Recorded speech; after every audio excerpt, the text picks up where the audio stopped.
It was not a Chinese neighborhood in them days. All the shops here were all Jewish shops. All this area was, you know, a lot of black families lived in the area, and this would be their little neighborhood bar, you know. But they've moved to, you know, maybe moved to the suburbs and different things. But Grossman has stayed on. Grossman stays exactly the same. I mean, walking in here is like I walked in here in 1968. It's exactly the same door, it's the same bar, it's the same tables. Maybe the chairs have been smashed up a few times, that's about all, you know, guys beating each other over the head with it or something. Because once in a while you used to have some nasties. Yes. In the early days, you used to have some nasties in here. I've seen a few punch-ups.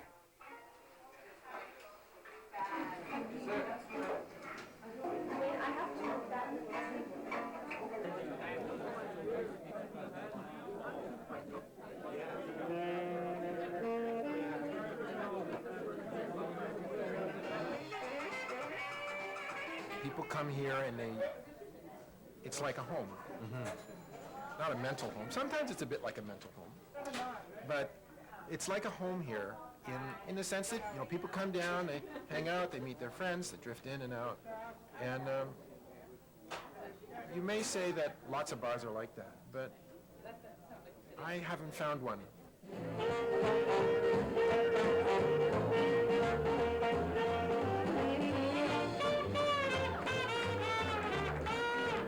Tell me a bit about Kid, what he means to you and the band. Yes. Kid Bastien is a phenomenon unto himself. He's kind of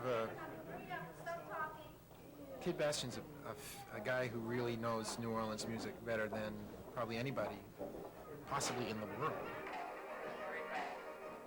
He's so devoted to this music, and he's kind of made this his band. I mean, it has been his band and his idea and his focus and his input. I mean, the man knows at any given time he can play like 1,000 tunes. Like, he knows these melodies in his head.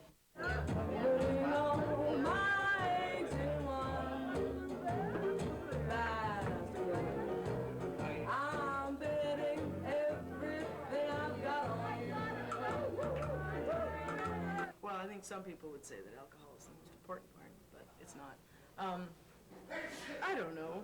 The audience is it's a show. Everyone's happy. Right. Everyone's smiling and giggling and laughing. And most importantly, to hell with the band, in my view, the crowd is smiling and happy. We make people go home in a really good mood and wake up tomorrow, Sunday, wake up going, I had fun last night. Everything is okay.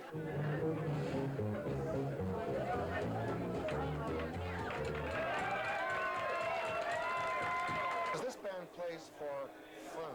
This is not dollars. This is not fame. And that kid isn't even interested in fame. What we're interested in is traditional New Orleans jazz. And the way we're playing it is unlike anybody. The bands in New Orleans are all gone. He's the guru. The guru. Oh yeah, he's the boss, but he's more than that. He's the guru. He's the stubborn, pig-headed fella that keeps us on track.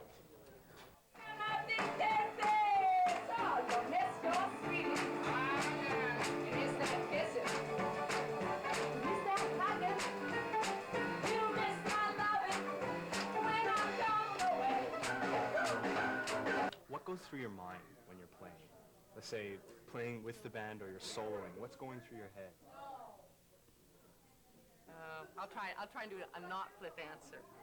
If it's going well, if I'm not panicking, is what's the next chord, or I think my spit valve is loose. It's not really that much thinking. It's not a rational thing. It's like when you are dancing with somebody. What tends to happen at the end is I'll go into the last chorus with some great, you know,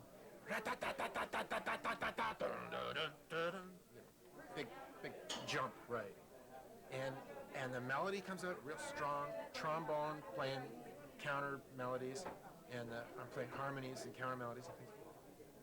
And it's like a giant orgasm. Or having marvelous sex with somebody. Actually, it's like this. It's like having group sex, only it's not so messy. It's my pussy, I'm my pussy. She said it's my pussy. My feet are mine, red from small. Oh man, take off your hand from she don't touch me pussy at all. Well, I am married to a saxophone player. Yeah.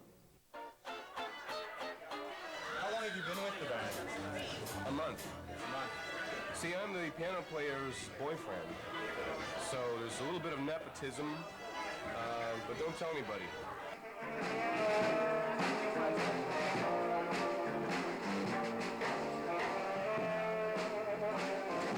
I'm really thrilled to be sort of charter member of the band, and I hope eventually to be an actual member. Basically, my job is just to try and drown out the other musicians. You know, any drummer's job is that.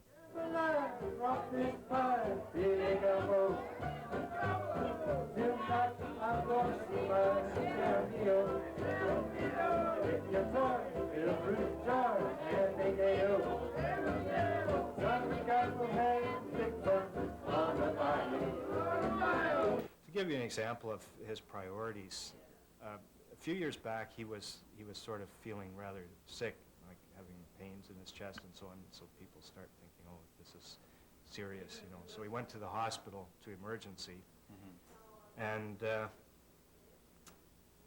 so a bunch of us went down to visit him. He was waiting to be tested for various whatevers, and what he did was he was lying in the, you know, one of those backwards gowns on the what they call a gurney. Right.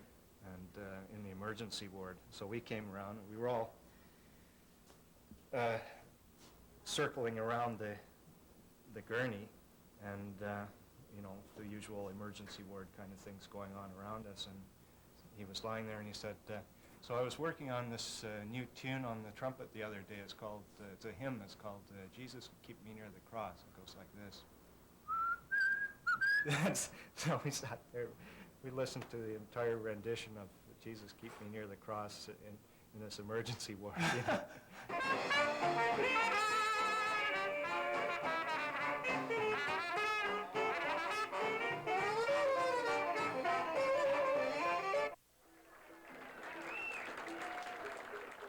So I set out and gave up the banjo and set out to play the trumpet in the style of Kid Thomas,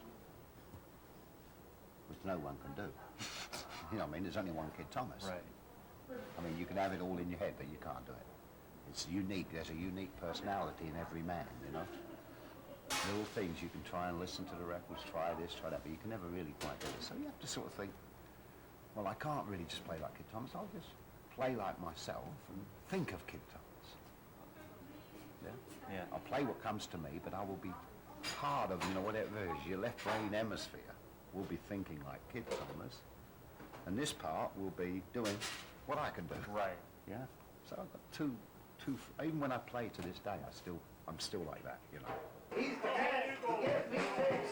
Hello, friends who give me darkness. What goes through my mind? Kicks. That's what goes through my mind. Kicks. Have some kicks. Like Saturday afternoon, I've worked all week, I've done this, I've done this. I have to do a lot of stuff for other people. I've got clients that want this, they want that, they want this. When I walk into groceries, this is my time. This is my 3 hours. You know? I play what I want to play. I play the music I love to play. I haven't got no one saying, do this, do this, do this. Oh, we need that by this, and we need this by this. This is my time.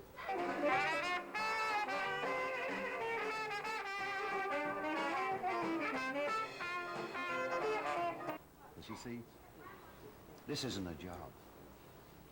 This isn't a job. This is a love and a crusade. That's the only thing that's important is the music. And what makes a music is important is an audience. Right. You know? Ain't no point in sitting in the basement playing for yourself. You've got to reach people. When you reach people, they reach you too. See? So when I'm playing and I see the audience coming up, I go up with them. And in fact, sometimes I feel like it's one. Right. Like the audience and the band is one. I don't know what to do, I feel so helpless. But since you've been away, I cry both night and day. I don't know why I love you, but I do. Oh, well, my days have been so lonely, my nights have been so blue. I don't know how I stand it, but I do. I've been coming here since 1947. The part that we like about it is that we discovered there's a lot of love in this room. The main thing I would say that I like about this place is that it's home. I'm coming here because I do recharge my batteries here every Saturday. So in order to survive the next week. The love, the drive that makes me want to play and come here every Saturday is the love I have for the black musicians of New Orleans, and to carry on the best I can the tradition that they started, and to try and give to other people in some way what those musicians gave to my life. Anyway, folks, if the trees don't rise, then good Lord is willing. We'll be back next Saturday, same time. So I say thank you very much. Good luck. God bless you all.